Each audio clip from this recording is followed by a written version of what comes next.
Welcome back. In our spotlight, Minnesota is joining a wave of states suing TikTok.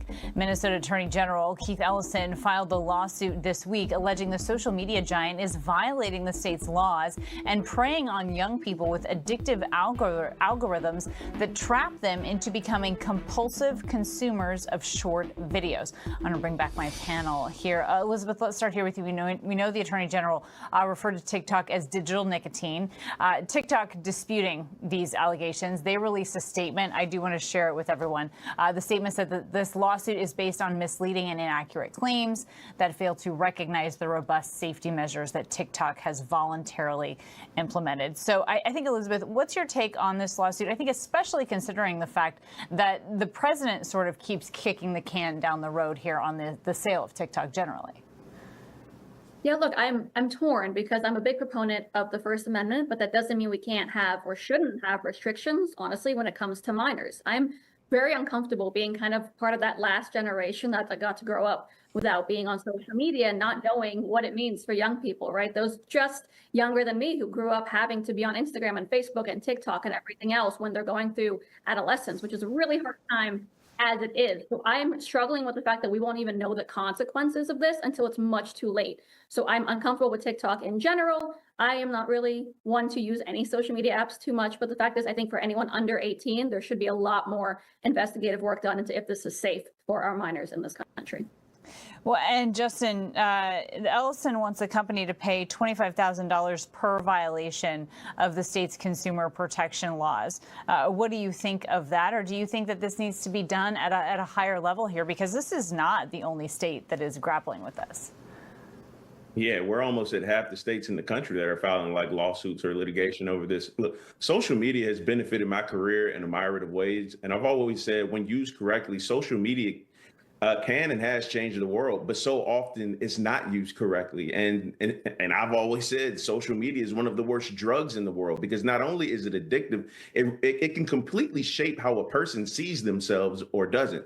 TikTok is the most influential social media platform in the world. And look, I commend them. They've already put a lot of guidelines in place to make the experience safer. But with that power comes even greater responsibility. Them, Meta, Instagram, Snapchat, whatever the case may be, they have to do more because social media isn't going anywhere, but the world is. And social media has as much say about the future of the world as honestly anything else.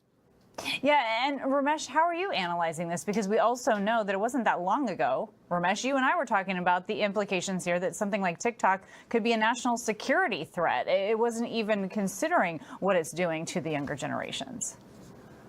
That's right. And the national security case against TikTok is why you had a very large and bipartisan majority actually pass this law signed by the then president that required its sale. And as we know, the president, citing basically no legal authority, has just refused to enforce that provision of law, which is, I think, a disgrace and a real blow against the rule of law and national security.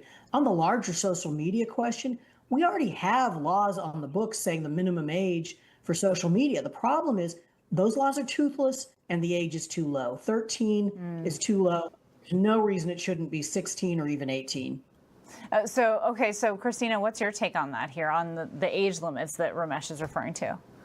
I think Ramesh and a lot of what everyone has said is right. I think there is consensus across the country that we not only have a mental health crisis with young people, but that social media is really what's accelerating this crisis across an entire generation of young people. And the truth is we don't have next to any federal regulations protecting minors, protecting consumers on all social media platforms. So we see states doing piecemeal work. I'm glad they're pushing this forward, but we need to turn this into a national strategy that goes just obviously beyond TikTok, but all social media platforms to really regulate them and rein in the power they are having on harming a generation of young people, of girls, of young people with depression, loneliness. All of the statistics show the more social media use that young people use, the harm that it's causing them. And we're failing as adults, those young people, by refusing to regulate these companies. And that's harming everyone's children. The last thing I'll say is this is one of the few things where there's bipartisan support. Yeah. So like, this is where we should actually be moving across the country and pushing the Trump administration to move forward on the promise that was made to the American people and got bipartisan support and now is being reneged. You are seeing bipartisan support about this, and Justin mentioned the several other states here that are also involved. But Elizabeth, do you think that when you see headlines like this, that this might move the needle a little bit on getting federal legislation?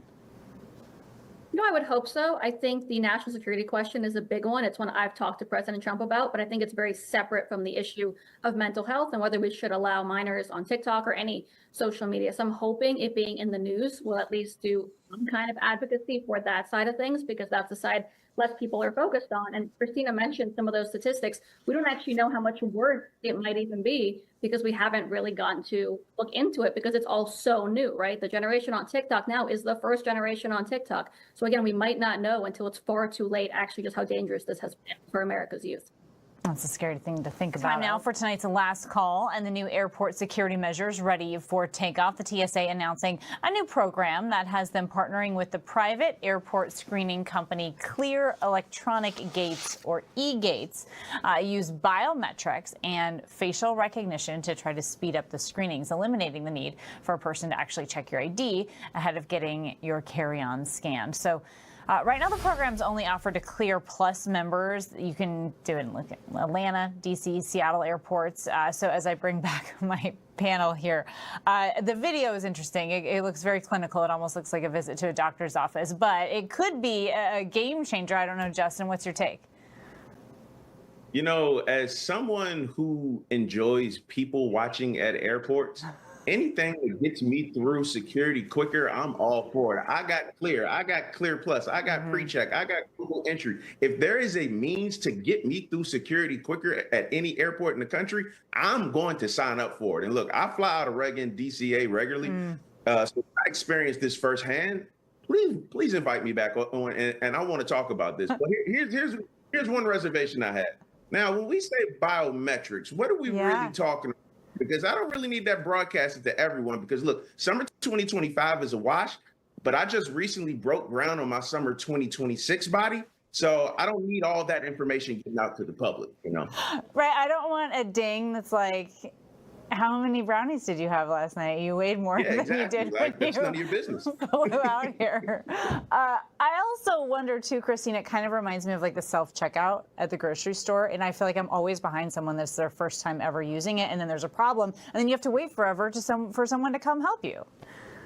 Yeah, I'll say I have Clear, I guess the old one, and not this one, and TSA PreCheck. And I actually don't even use Clear because I haven't found it to be any faster than going through the TSA PreCheck line. So I'm not sure it's really going to do that much. We'll see. But I know we all hate the long lines and being herded like cattle at the airport. It's one of the worst human experiences. So I hope it works out for some folks. I've had that same experience too, Christina, where I end up just going through a different line, especially with digital ID too. Ramesh, what say you? I usually find Clear helpful, Global Entry extremely helpful, especially now that they do the app on it. So I'm all for anything that makes this smoother. The funny thing is, though, I'm totally inconsistent in that at the grocery store, I actually like the checkout with people, partly because I like the people at my local grocery store and I don't want to automate them out of their jobs. Maybe the fact that I never see these TSA folks again has affected my thinking, but also the security line at the airport's much playing in the grocery store. Yeah. Okay, Elizabeth, you get the last call on this one. Look, I have the same concerns everyone else has. At the same time, I'm usually arriving to the airport just as they're screaming, Elizabeth Pipko, last call. Speaker. So if it gets me through faster, that would be amazing. But I'm kind of picturing the same thing you mentioned, that I'm going to be standing behind someone who's never logged into their computer before by themselves, and it's actually going to slow me down. So hoping for the best, preparing for the worst. Yeah, and then it gives you a whole nother line, right? When you go to the airport, it's like regular TSA with Clear, and there's just like another line to try to find. So best of luck to all the travelers. That's it for our last call this half hour. Thank you, Elizabeth, Justin, Ramesh, and Christina. And coming up next,